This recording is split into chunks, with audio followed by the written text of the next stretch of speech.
Order, order. Carolyn Harris to move the motion. Thank you, Sir David. And may I say what a pleasure it is to serve under your chairmanship. The Minister will be familiar with my interest in electrical safety and in particular household electrical goods. I'm sure he would have familiarised himself with all my previous debates and correspondence on this issue, and I'm very grateful for the opportunity to discuss today the new Office for Product Safety and Standards. I'm keen to hear from the Minister what he will do to deal with some of the very serious issues that are currently around product safety, specifically electrical goods. Disappointingly, there has been no parliamentary scrutiny on the functions of the office to date, and I was disappointed that no minister came to the House to explain what it would be. It was very irritating that the government made the announcement on a weekend, and maybe today we can hear an explanation for that. The previous minister, the Honourable Member for Stourbridge, came to the all-party parliamentary group on home electric safety in December last year to explain and listen to the way forward that members of that group wanted to see. And I pay tribute to the Honourable Member of Stourbridge for her work as Minister and her willingness to listen to parliamentarians and stakeholders on the changes that are required in the UK on electrical product safety. The APPG Home Electrical Safety is an excellent forum for many parliamentarians and stakeholder attendees to discuss the priority issues concerning electrical safety. Stakeholder attendees include Electrical Safety First, who assist me with the administration of the group, London Fire Brigade, CTSI, for which I'm a Vice President, the anti-counterfeiting groups and others, who I'd like to think, as a combined effort and knowledge, have kept these matters high on the parliamentary agenda. A special mention should also be given to my honourable friends, the Member for Hamersham and the Member for Poplar and Limehouse, who have both respectfully worked for a long time to protect people from fires and white good damages in their homes.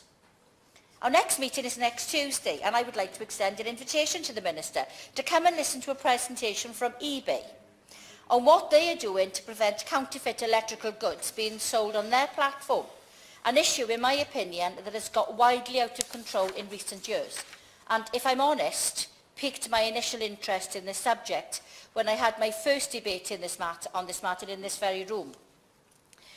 I welcome the creation of the office, as I think it is long overdue, and I hope that it will help to coordinate not just across government, but will bring together a range of stakeholders to help and advise the office, such as Electrical Safety First, BSI, the Fire Brigades, CTSI and many others who are on the front line of preventing fires caused by faulty products and who exist to educate the public.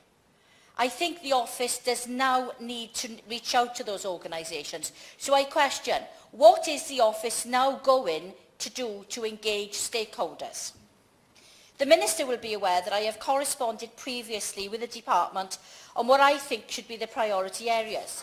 And whilst I appreciated the response from the Minister, I wondered if today would be an opportunity to share when the strategy will be published and whether electrical product safety will be a priority. Electricity is one of the biggest causes of fires in our homes, but I don't see any real government strategy to help mitigate the risk of electricity. Is the office working on a cross-governmental standard strategy? The Home Office has its own campaign through the Fire Kills campaign, but there needs to be a sustained, longer campaign. This is something electrical safety has been calling for. So what is the priority consumer campaign to prevent electrical fires in the home? Or where is it? I would like to know what discussions the office is having with the Home Office about fires caused by faulty electrical goods, as the Home Office seem to have their own unit, and now the Product Safety and Standards Office exists, so where's the coordination? Can we have some reassurance that there will be joined-up thinking?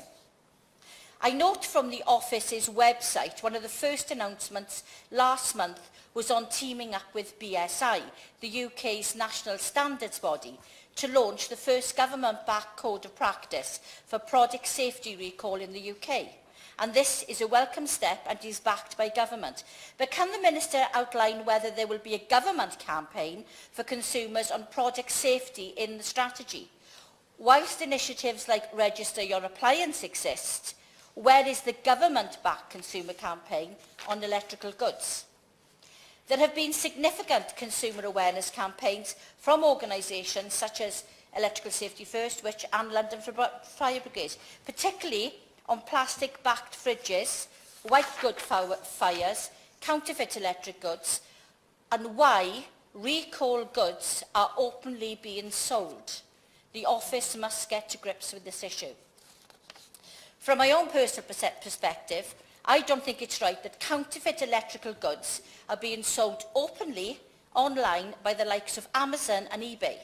The latter, as I said, we are given an opportunity next week to reassure the APPG meeting, but Amazon has consistently refused to engage and consistently wash their hands of any responsibility, and whilst they were invited to next week's meeting, have declined to respond. At the last debate, the previous Minister promised a round-table discussion with Apple, Babylus, ACG and others to discuss the serious problems that they face around counterfeiting and the safety aspects. I keep on saying to ministers, this goes beyond intellectual property. It is the safety of the public. It is fire in their homes. It is the death of my constituent, Linda Merron, who bought an electrical product on eBay, which burnt her house down. It is unacceptable that eBay and Amazon can sell goods that are unsafe and basically get away with it. This wouldn't be allowed on the high street, and this issue will only get worse with the collapse of high street electrical stores like Maplin's, as it shows that consumers are increasingly buying online. I want to hear today that the office will tackle these companies who are breaking the law by selling substandard, counterfeit or recalled products. A closely related issue to this is the problem with the private sales of electrical goods via eBay and Amazon, particularly on Amazon Marketplace. It is my understanding that the Consumer Rights Act does not cover private sales, so anything faulty could be sold between person to person without legal protection. Can the Minister look into this and perhaps write to me about what the situation is with private sales of electrical goods between two individuals and the rights under consumer legislation? Because if there is a loophole, I would expect the office to be looking at it. But it's all very well me calling for greater tackling of the issues and enforcement, but who will enforce? As the Local Government Association states in its Trading Standards Review between 2010 and 2015, there have been over 40% cuts to local government, and trading standards have faced the brunt of these cuts. As CTSI has informed me, and I quote, "The Office for Product Safety and Standards is a step forward for consumer protection in the UK.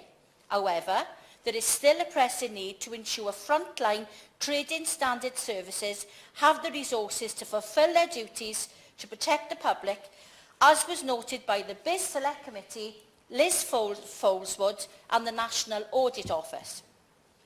So can the Minister please...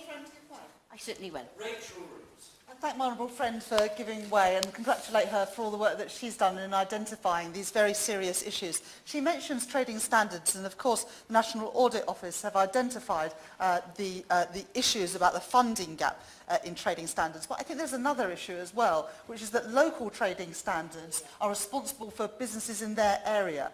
And in Peterborough, where Whirlpool are based, Peterborough Trading Standards is responsible for the quality of goods for Whirlpool nationwide. There's a conflict of interest there, and it doesn't work because the local trading standards doesn't have the resources to police a national, multinational company like Whirlpool. Carolyn. I totally agree with my honourable friend, and I would add to that, it's my understanding that Peterborough has less than 3 actually trading standards officers. So can the Minister please outline today how trading standards will be boosted and supported by this new office? Will there be monies for more training of trading standard officers? Surely the government realises that more people on the ground are needed and needed now. Will any support for trading standards to be backed up with a proper database on injuries? I certainly will. I'm not surprised here there are 3 trading standards officers in Peterborough, and they of course have to cover everything that trading standards do, so the time spent on electrical safety will be perhaps part of one post. So in the question we need to know from the Minister, how is this new office going to actually fill that gap? Because at the moment, nobody is regulating what's happened, and it required Which to threaten legal action, to start legal action, before Whirlpool or the government responded at all here. Carolyn. I totally agree with my honourable friend, and I, like he, have struggled greatly with the issue of Whirlpool, and even any communication with the company has been extremely difficult. Will any support for trading standards be backed up with a proper database on injuries that stakeholders can have access to? The APPG Home Electrical Safety will shortly produce a report on which we believe the Biz Minister and the Office should look at in terms of electrical safety based on evidence received from a very wide range of organisations. I will be inviting the Honourable Member for Burton to the meeting in July, but he would be welcome at any meeting, where, like his predecessor, perhaps we could have a roundtable discussion on these issues, and perhaps with his officials, and on the strategy and on our report. I hope the Minister may indicate today if that would be possible. As I stated earlier, I do welcome the new office, but there are concerns about the priorities, about the strategy, and about what it will do to protect consumers. Electrical product safety must be a priority area, given the tragic consequences we have seen with white good fires. I do wish it well, but as colleagues I'm sure will raise in their speeches, more needs to be done to reassure consumers, stakeholders and the electrical products industry that it will provide the necessary strategic vision, have real power for consumers, support trading standards and be listened to across government to help protect the public from electrical product safety problems and fires in their homes. The question is that this House has considered the role of the Office of Product Safety and Standards